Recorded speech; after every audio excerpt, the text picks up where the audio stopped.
Hello everyone, and a huge warm welcome to English Story House, your go-to place for stories that don't just entertain the mind but transform the heart and soul. I'm so glad you're here with me today. This is a very special in-depth episode where we explore the big life-shaping questions of justice through gripping stories that will challenge how you think about right and wrong and inspire you to live with greater clarity, courage, and compassion. Whether you're listening while driving through busy American streets, relaxing at home, or taking a walk in the park, I promise this journey will leave you thinking differently about the choices you make every single day. Let's begin with a story that has fascinated people for generations. Suppose you're the driver of a trolley car speeding down the tracks at 60 miles an hour. The sun is shining, but your heart is racing because up ahead at the end of the main track 5 workers are busy repairing the rails. They're focused on their jobs, laughing and talking, completely unaware of the danger coming their way. You desperately try to stop the trolley, slamming on the brakes again and again, but they don't work. You feel completely helpless. In just moments, those 5 lives will be tragically cut short.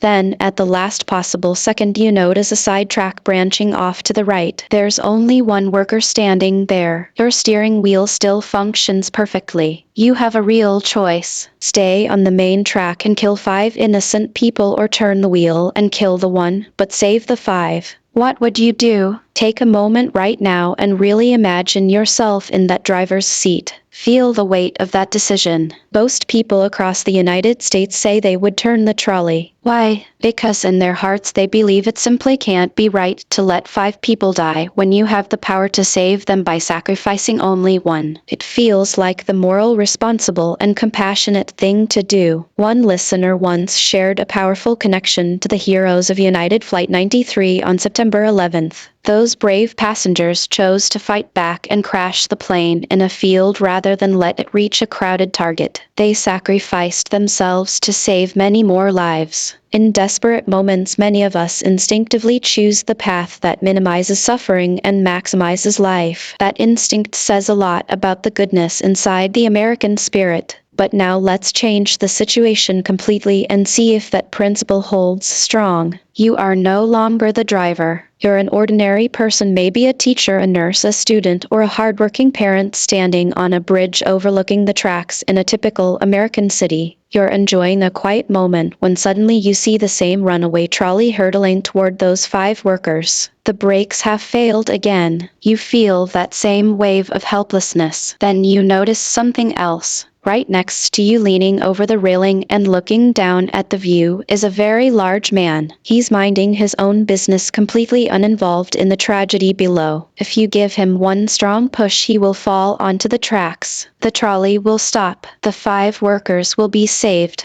But this man who was just living his normal life will die. Would you push the man over the bridge? Most people I've asked across America say no. They wouldn't do it. Suddenly, the comfortable logic of one life versus 5 feels completely different. Why does it feel right to turn the trolley, but wrong to push the man? In the first case, you're already part of the situation as the driver. Turning the wheel feels like making a hard decision in an impossible moment. But pushing an innocent man with your own hands feels like crossing a moral line. It feels deeply wrong. One student explained it this way. In the first case, the people are already in danger. In the second, I'm dragging someone who was safe into the tragedy. Another said pushing the man is active killing, while turning the trolley is just redirecting something that's already happening. Even if there was a trap door and all you had to do was turn a wheel, many people still feel uncomfortable. That discomfort is your moral compass speaking, and today we are going to listen to it together. Let's take this even further, because these thought experiments reveal who we really are. You're a doctor in a busy emergency room in Chicago or Los Angeles. 6 patients rush in after a major accident. 5 have serious but treatable injuries. 1 is critically hurt. If you spend all your time on the 1, the 5 will likely die. If you focus on the 5, the 1 will die. Most of us would choose to save the 5. It feels right.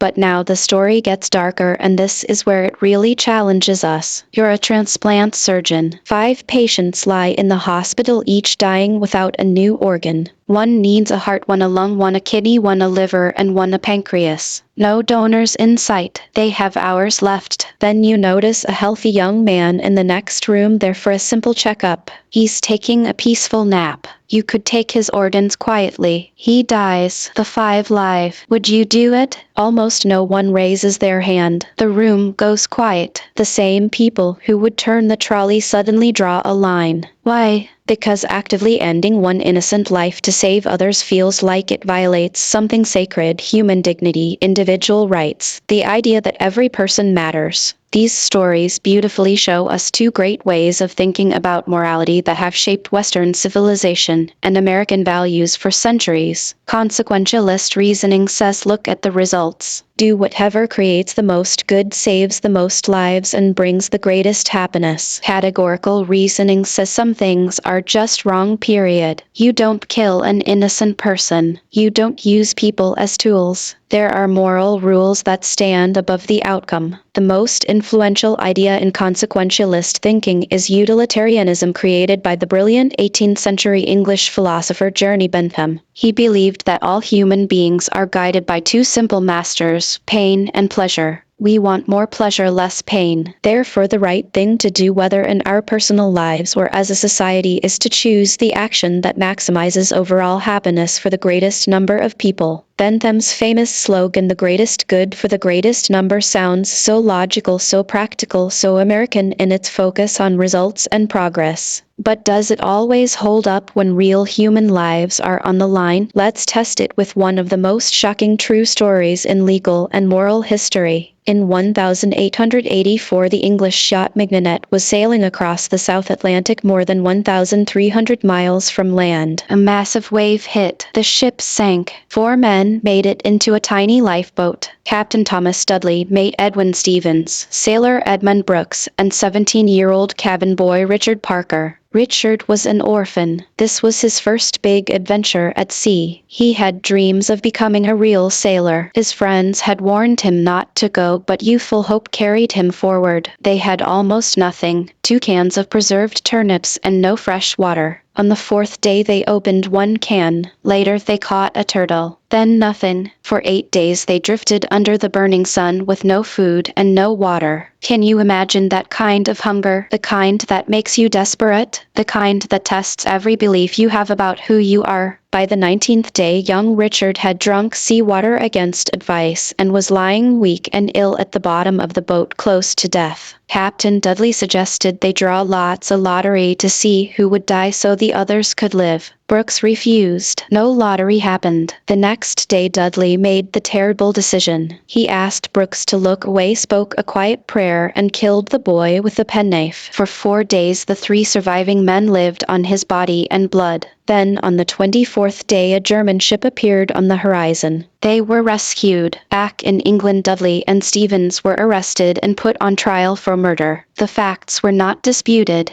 They openly said they acted out of necessity. Better that one should die so 3 could live. Popular opinion at the time actually sympathized with them. Now I want you to put yourself on that jury in an American courtroom. You've heard all the evidence. You understand the unimaginable suffering. Would you vote not guilty or guilty? Some of you are already thinking, in that desperate situation you have to do what you have to do to survive. They point out that Richard had no family while the others had wives and children waiting back home. From a pure numbers and happiness view, it seems to make sense. Others feel strongly murder is murder. No circumstance changes that. We don't get to play God and decide whose life is worth more. What if they had done a fair lottery? What if Richard had given consent? Would that make it morally okay? Many people say yes to the lottery because it feels fair. Everyone has an equal chance. It respects each person's dignity. Others still say no. Even with consent, killing and cannibalism cross a sacred line. This true story forces every one of us to confront the limits of utilitarian thinking. Is it always right to add up happiness and pick the option that saves the most people? Or are there moral boundaries rooted in human rights and dignity that we should never cross, no matter what? These discussions are so much more than classroom debates. They matter in your everyday life.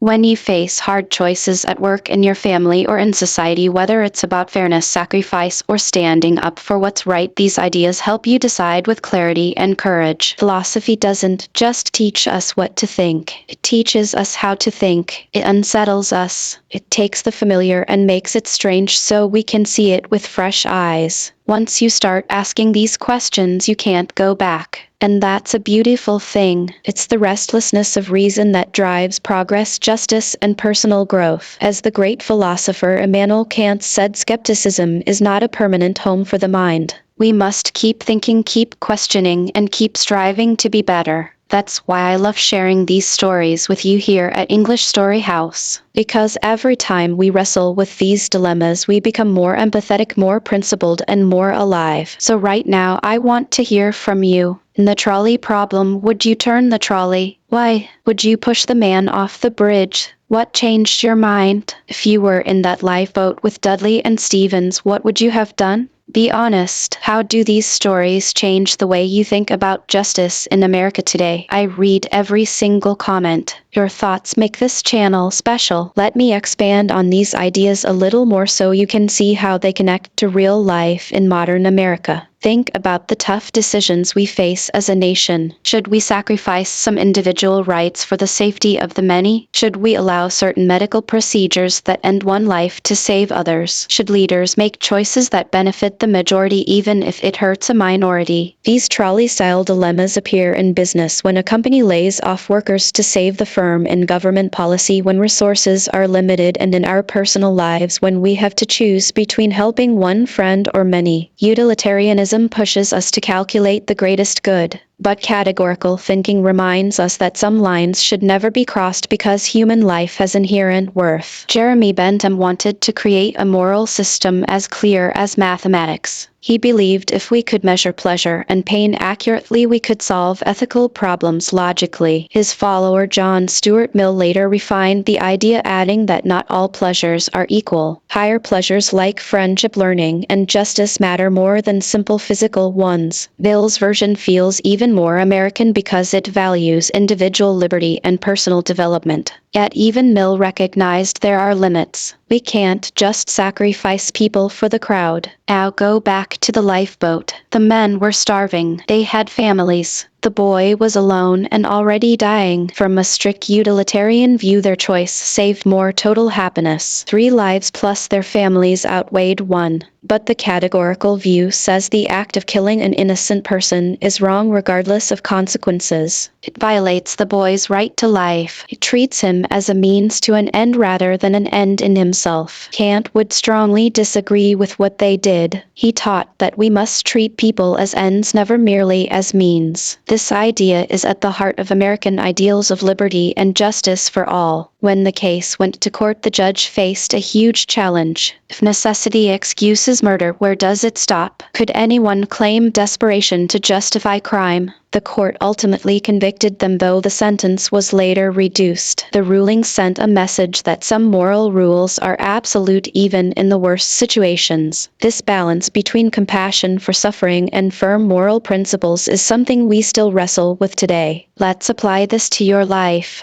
Maybe you're a manager who has to lay off employees to keep the company alive. Maybe you're a parent making sacrifices for your children's future. Maybe you're voting on policies that affect millions. These stories encourage you to ask better questions. What are the consequences? What principles matter most? How do I stay true to my values while caring for others? Asking these questions doesn't make life easier, but it makes you stronger, wiser, and more compassionate. I believe engaging with these moral dilemmas builds better character. It trains you to think beyond immediate emotions. It helps you resist crowd pressure and stand for what's right. In a world full of quick opinions and social media noise, taking time to reflect like this is an act of courage. You are choosing depth over shallowness. You are choosing growth over comfort. That is the real power of philosophy, and that is why stories like these have lasted for centuries. We also see these tensions in American history. The Founding Fathers balanced individual rights with the common good.